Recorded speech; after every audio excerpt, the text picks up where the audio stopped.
Today is Sunday 2024. ఇది LG Paul పరిస్థితి వరకు సంఘటన జరిగి నేటికి 4 సంవత్సరాలు పూర్తవుతుంది.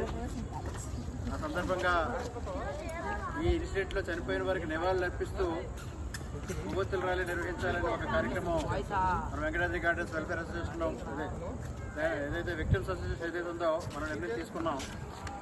దాని కార్యక్రమం ప్రకారంగా ఈరోజు మనం క్యాండిల్ ర్యాలీ నిర్వహిస్తూ చనిపోయిన వారి ఆత్మలకి శాంతి కలిగజేయాలని, అలాగే బాధితులు ఎవరైతే ఉన్నామో మనకి ఇప్పటివరకు ఏ రకమైన న్యాయం జరగలేదు. చాలా హామీలు అయితే వచ్చాయి, కానీ ఇప్పటివరకు కూడా ఏ రకమైనటువంటి న్యాయం కూడా జరగలేదు సంపూర్ణంగా. బాగా నష్టపోయిన వారు ఎవరైతే వెంకటేశ్వర గడ్డెస్ వాళ్ళే బాగా ఇబ్బంది పడ్డాం. మనల్ని కూడా రెడ్ జోన్లో పెట్టి కూడా మనకి న్యాయం జరగకుండా ఈ ప్రభుత్వాలు వివరించే హాస్పిటల్ కడతామన్నారు లేదు, వాటర్ ప్లాంట్ పెడతామన్నారు లేదు. అందరికీ కూడా మేము ఎప్పటికప్పుడు సహాయంగా ఉంటాం.